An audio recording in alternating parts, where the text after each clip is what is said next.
महाराष्ट्र राज्याच्या इतिहासात भूतो न भविष्यती असा एक नवा सावळा गोंधळ निर्माण होण्याच्या दिशेनं एकंदर ही परिस्थिती चालली आहे का, असा प्रश्न मागच्या अनेक दिवसांपासून या महाराष्ट्रातल्या जनतेच्या मनात निर्माण झाला असेल. 20 तारखेला निवडणुका झाल्या, 23ला निकाल लागला. त्यानंतर आज जवळपास एक 15 दिवसांनंतरही या सत्यानाट्याचा जो शेवटचा अंक जो आहे त्यावर काही केल्या पडदा पडत नाही आहे. तिसरी घंटा वाजली, नाटक सुरू झालं, रंगलंही आणि प्रेक्षकांच्या अभूतपूर्व अशा प्रतिसादात हे नाटक संपलं. रंगमंचावरचे एक एक कलाकार हळूहळू विंगेत निघून गेले, पण हा पडदा काही केल्या पडत नाही आहे. लोक उठून जायला तयार नाही आहेत आपल्या जागा सोडून, कारण पडदा अजून पडलेला नाही आहे. ते म्हणतात ना, पिक्चर अभी बाकी आहे मेरे दोस्त. आता हा नुसता ट्रेलर होता का आणि अख्खा पिक्चर अजून महाराष्ट्राच्या जनतेसमोर यायचा बाकी आहे का? या सगळ्या गोष्टी आणि हे सगळे विचार महाराष्ट्रीय जनतेच्या मनात गेल्या 10-8 दिवसापासून घोळत आहेत. हेची फळं काय मम तपाला, असंही काही लोक डोक्याला हात लावून बसलेल्या अवस्थेत बोलत आहेत. कारण झालंय असं, 2019 पासून जनतेच्या मताची, जनमताची किंमतच उरलेली नाहीये असं एकंदर वातावरण सगळीकडे पसरलेलं आहे. 19ला युत्या आघाड्या झाल्या आणि त्या युती आघाडीतल्या विचारांवर, विचारधारांवर विसंबून किंवा विश्वास ठेवून त्या मतदारांच्या प्रवर्गानं मतदान केलं. कुठे आघाडी जिंकली, कुठे युती जिंकली. आणि नंतर झालं काय, तर या दोन्ही विचारधारा यांची सरमिसळ झाली. शिवसेना उद्धव ठाकरेंची जी होती ती काँग्रेससारख्या अगदी विषम ध्रुवावर असलेल्या एका पक्ष, म्हणजे वैचारिक पातळीवर ज्यांचं कधीही पटलं नाही, अशा दोन वेगवेगळ्या टोकांवरच्या दोन राजकीय पक्षांचं मनोमिलन झालं. मग त्यांच्यात पाठ लावला गेला, राजकीय पाठ, आणि एक सत्ता त्यांनी उपभोगली 2-2.5 वर्ष. म्हणजे सत्तेसाठी हे लोक कुठल्या पातळीवर जात आहेत याचा जनतेला पुनर्विचार करावा लागला, फेरविचार करावा लागला, अशी परिस्थिती निर्माण झाली होती. आणि जे वाईट आहेत किंवा ज्यांनी या जनमताचा अनादर करत आपली मनमानी केली होती, त्या सगळ्यांवर महाराष्ट्रातल्या जनतेचा राग होताच. पण हा राग आताशा कुठेतरी सरत जाईल, कमी होत जाईल. जे 2024मध्ये जी काही परिस्थिती निर्माण झाली आहे, या निवडणुका झाल्या लोकसभेच्या, त्यानंतर विधानसभेच्या निवडणुका झाल्या, असं वाटत होतं की जे आता गेलेत, जे ज्या वाटेने गेलेत ते त्या वाटेने चालत राहतील. जे आपापल्या विचारधारांवर कायम आहेत ते आपल्या विचारधारांना धरून चालत राहतील. तरीही हे जे काही वादाचं मोहळ आहे ते कुठेही शमण्याचं नाव घेत नव्हतं. जे अनपेक्षित धक्के महाराष्ट्रातल्या राजकारणात सर्वसामान्यांना बसायचं एक विधिलिखित विधात्याने लिहून ठेवलेलं आहे, ते काही सरता सरत नाही. एकामागोमाग एक असे अनपेक्षित धक्के जनतेला मिळत आहेत. म्हणजे मतदान करून ह्याची फळं काय मम तपाला, जसं मी म्हणालो मगाशी, असंच म्हणायची पाळी जनतेवर आलेली आहे. आता विधानसभेच्या निवडणुका संपल्यानंतर जे काही निकाल लागलेत ते निकाल तसे बघायला गेले तर स्वयंस्पष्ट असे निकाल आहेत. महायुतीला राज्यातल्या जनतेनं अगदी बिनदिक्कतपणे कौल दिलेला आहे. कमी अधिक फरकानं म्हणा, तिथल्या तिन्ही पक्षांना, युतीतल्या तिन्ही पक्षांना बऱ्यापैकी समाधानकारक असं यश त्यांच्या पदरात टाकलेलं आहे. भारतीय जनता पक्षाला तर अनपेक्षित असं यश मिळालेलं आहे. म्हणजे त्यांनी कधी या मागच्या 6 महिन्यात किंवा 8 महिन्यात त्यांच्या चाणक्यांनी कधीच विचार केला नव्हता की आपण 100चा आकडा तरी गाठू का विधानसभेला. अगदी भले भले मोठे ज्येष्ठ नेते भारतीय जनता पक्षातले जे खाजगीत बोलताना सांगायचे की आम्ही 70-80, 75-80 याच्या पुढे फारसे जातोय असं दिसत नाही. हळूहळू तो ट्रेंड बदलत गेला. हे लोक कुठेतरी 100च्या जवळपास येतील, थांबतील, 90, 95, 100 असं सगळं चाललं होतं. शिंदे गट जो आहे तो त्यांच्या 40 जागा जे ते घेऊन आले होते सोबत, ते 40 जागा राखतील का याबद्दल साशंकता होती. म्हणजे अगदी 25-26 जागा त्यांना गेला बाजार मिळतील असंही बोललं जात होतं. पण तेही 57वर पोचले. अजितदादांबद्दल तर अतिशय वाईट असं चिंतलं गेलं होतं. कारण या अजितदादांच्या गटाला लोकसभेला एकुलती एक जागा मिळाली होती. त्यानंतर त्यांनी या विधानसभेला चमत्कार घडवला. ते 41 जागांवर निवडून आले. म्हणजे दादांचे काका शरद पवार यांना उभ्या आयुष्यात अशी बंडखोरी केल्यानंतर कधीच सहज साध्य झालं नाही असा विजय अजितदादांनी मिळवला होता. भले तो लोकसभेच्या निवडणुकीत नसेल मिळाला. तिथे त्यांनी जास्त ताकद लावली नव्हती असंही आपण एक प्रकारे समजून चालू. विधानसभेला त्यांनी ताकद लावली आणि त्यांनी ह्या 41 जागा निवडून आणल्या. आणि ही ताकद कोणती होती? ही जी काही गुलाबी जॅकेटची किमया होती जी दादा घालत होते प्रचारादरम्यान, निवडणुकीच्या दरम्यान, तर त्या गुलाबी रंगाची किमया होती की ह्याच्या मागे नेमका कुठला एक रंग होता. त्यावर मी एक व्हिडिओही केलाय की ही जी जादू आहे ती भगव्या रंगाची जादू होती, तीच चाललेली आहे. तर हे सगळं आपण मागचे जे काही एक एक घटनाक्रम आहेत ते उलगडून पाहत दिवस घालवतोय की हे सगळं असं झालं, हे सगळं असं झालं. आणि तसं होता होता आता परिस्थिती अशी आली की आता ज्यांना बहुमत मिळालंय त्यांनी एकदाच या राज्यात जे सरकार काम करणार आहे ते सरकार स्थापन करावं, मंत्रिमंडळाचं वाटप व्हावं, खाते वाटप व्हावं.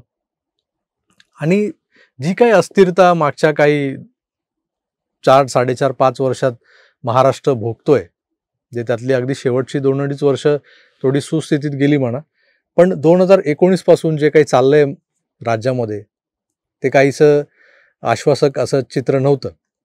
आता कुठेतरी लोकांना हायसं वाटलं होतं की चला एक भरघोस असं मतदान झालंय, एक चांगला भरभक्कम विजय मिळालाय.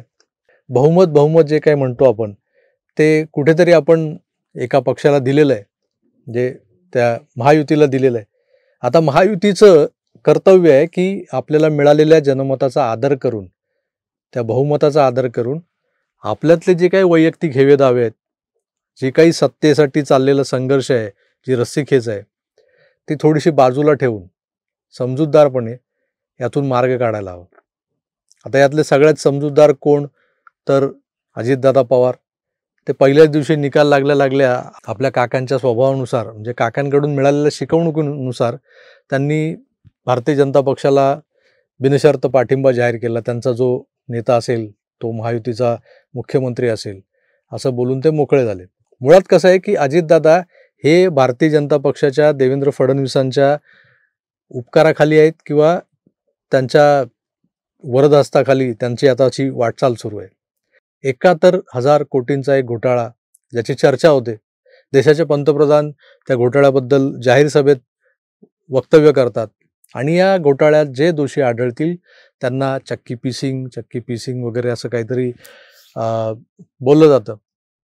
आणि हे तुम्हीही पाहिलंय, भारतातल्या तमाम भारतीयांनी पाहिलंय. महाराष्ट्रात तर फार चवीनं पाहिलं जात होतं की आता हे जे काही घोटाळेबाज लोक आहेत, जे पूर्वी महाविकास आघाडीचं सरकार चालवत होते, त्यांचा एवढा मोठा 71,000 कोटींचा घोटाळा आता उघडकीस झालेला आहे आणि तो त्यात जे कोणी दोषी आढळलेले आहेत त्यांच्यावर कारवाई होणार, ते खरोखरच गजाआड जाणार.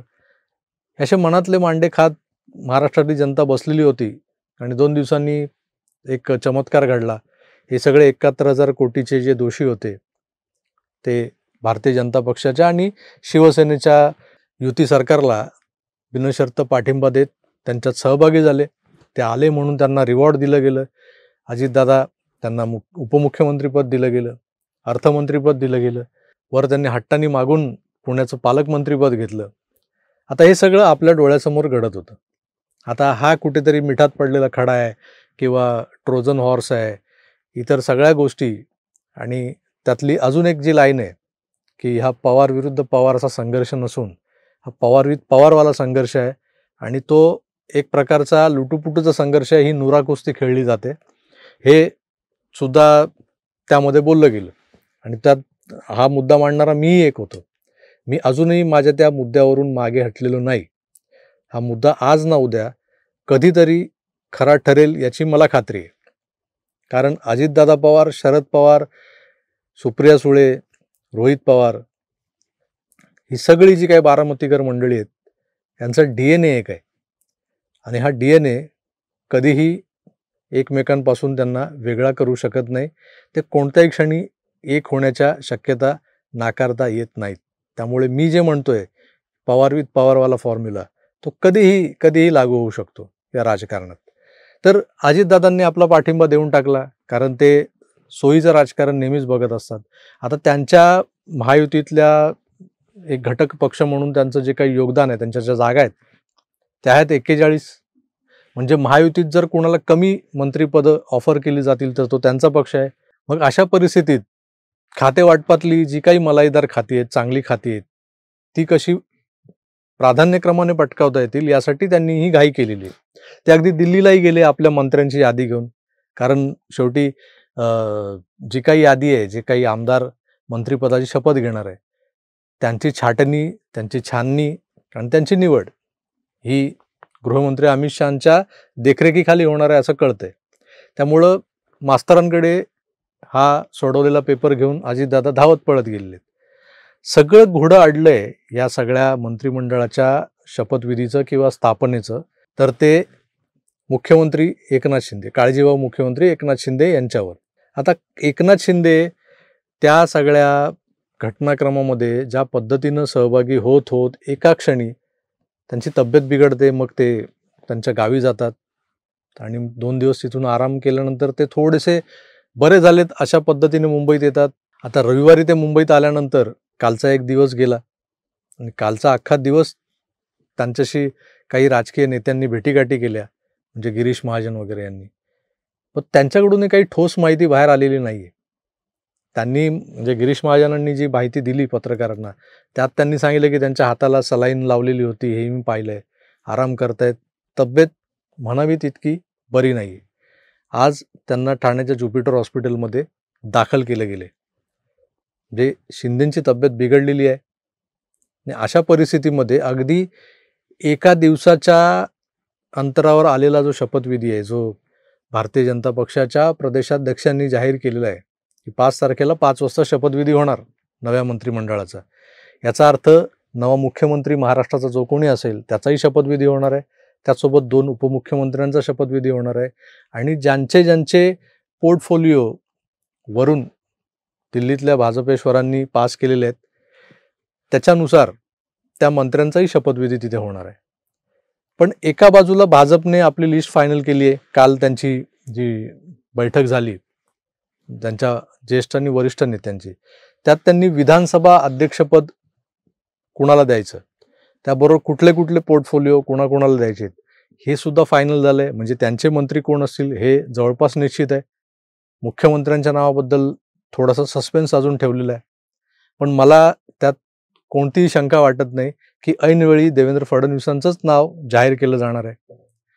अजितदादांनी तर सगळ्यात आधी बाजी मारलेली आहे. आता सरते शेवटी जर गाडी कुठे अडते तर ती येऊन अडते एकनाथ शिंदे आणि त्यांच्यासोबत जे कोणी शपथ घेणार आहेत त्या मंत्र्यांची जी यादी असलेला तो कागद काही केल्या शिंदेंच्या निवासस्थानाच्या बाहेर येत नाही. तो आतमध्ये लिहून झालेला आहे इतपत माहिती आपल्याकडे आहे. म्हणजे शिंदे या सरकारमध्ये सहभागी होणार असं एक चित्र निर्माण झालेलं आहे. बरं, काही लोकांशी जेव्हा मी बोललो तेव्हा त्यांनी असं सांगितलं की ती यादी जी आहे, ज्या यादीत काही मंत्र्यांची नावं लिहिलेली आहेत, शिंदे त्यात असतील की नसतील याबद्दल सस्पेन्स ठेवलेला आहे. पण ज्या काही मंत्र्यांची नावं आहेत आणि ती जी काही यादी ज्या पेपरवर लिहिली गेलेली आहे तो कागद शिंदेंकडे आहे. तो कागद निव्वळ दिलासा आहे शिंदे गटाला की या सगळ्या धामधुमीमध्ये शिंदेंनी कुठला तरी असा ड्रास्टिक निर्णय घेतलाय की सरकारमध्ये सहभागी न होता बाहेरून पाठिंबा देण्याचा वगैरे, आणि सरकारमध्ये जर सहभागी नाही झाले तर मग यांची काही मंत्र्यांची यादी जी आहे ती काय कामाशी नाही. पण ह्या सगळ्या घालमेलीमध्ये कुठेतरी जे कोणी आमदार शिंदेंच्या शिवसेनेचे निवडून आलेत त्यांच्यात कुठे अस्वस्थता पसरू नये यासाठी काळजी म्हणून तो एक कागद तिथून नाचवला जातोय की आमची यादी तयार आहे, फक्त काही 1-2 गोष्टींमुळे अडलंय, ते एकदा स्पष्ट झालं की ती यादी दिल्लीला पाठवली जाईल. म्हणजे एक प्रकारे शिंदेंकडून त्यांच्या पक्षातलं फायर फायटिंगही सुरू आहे की नवनिर्वाचित आमदार किंवा जे इच्छुक असलेले मंत्री आणि जे कुंपणावर आहेत, त्यांना मंत्रिपदाची आस आहे आणि शिंदेंच्या एखाद्या निर्णयामुळे जर ते मंत्रिपद हुकत असेल तर काय करायचं, हा जो काही विचार त्यांच्या मनात येऊ शकतो, अशा सगळ्यांना शांत करणं, त्यांना आपल्यासोबत ठेवणं, यासाठी जी काही कवायत करावी लागते त्यासाठी तो कागद कामाला येतोय. आणि समजा उद्या त्या 1-2 खात्यांवरती कॉम्प्रोमाइज झालं तर तोच कागद पुढे पाठवायलाही कामाला येणार आहे. तर आजच्या घडीला सगळ्यात ताकदवान तो शिंदेंच्या बंगल्यावर असलेला कागद आहे. त्या कागदात जी नावं लिहिलेली आहेत त्या नावामध्ये अनेकांचे जीव अडकलेले आहेत. अगदी शिंदेंच्या शिवसेनेतल्या इच्छुकांचेही, अजितदादांच्या गोटातल्या अनेकांचेही, आणि सगळ्यात महत्त्वाचं म्हणजे भारतीय जनता पक्षात जे गुडघ्याला बाशिंग बांधून तयार उभे आहेत, त्यांचा शपथविधी त्या कागदामुळे अडकलेला आहे. त्या सगळ्यांसाठी तो कागद फार महत्त्वाचा आहे. हा महत्त्वाचा कागद देव करो आणि लवकरात लवकर दिल्लीला जावं आणि दिल्लीत तिथे बसलेले मास्तर त्या कागदावर एकही लाल शेरा न मारता आपली स्वाक्षरी करून तो खाली पाठवावा. आणि 5 तारखेला 5 वाजता ही जी काही महायुती आहे त्यात शिवसेना, भाजपा आणि अजितदादा यांनी गुण्यागोविंदानं खुल्या दिलानं शपथविधी उरकावा. आणि ह्या महाराष्ट्राच्या जनतेने तुम्हाला जे भरभरून मतदान केलं आहे त्याचा अनादर होऊ नये याची काळजी घ्यावी. ही फक्त माझीच नाही तर तुम्हाला, म्हणजे महायुतीला ज्यांनी ज्यांनी मतदान केलं आहे त्या प्रत्येक मतदाराचं हे मत आहे. आणि हे मत जसं महाविकास आघाडीबद्दलचं मत हळूहळू करत करत जसं बिघडत गेलं, वाईट होत गेलं, आणि मग ज्या त्वेषानं आम्ही त्या महाविकास आघाडीबद्दल बोलू लागलो, त्यांचे गुणदोष दाखवू लागलो, ती वेळ आमच्यावर किंवा या महाराष्ट्रातल्या जनतेवर पुन्हा येऊ नये हीच इच्छा. मी तुर्तास इथेच थांबतो. मित्रहो, या सगळ्या वातावरणात तुमची मनस्थिती काय आहे हे सुद्धा तुम्ही कमेंट्सच्या माध्यमातून मला जरूर कळवा. मला माहिती आहे तुमची मनस्थिती काय, तरी ती मनस्थिती कमेंटच्या माध्यमातून तुम्ही मांडाल ही अपेक्षा. पुन्हा भेटूच, तोवर आपली काळजी घ्या आणि पाहत राहा आकार DG9. धन्यवाद. नमस्कार.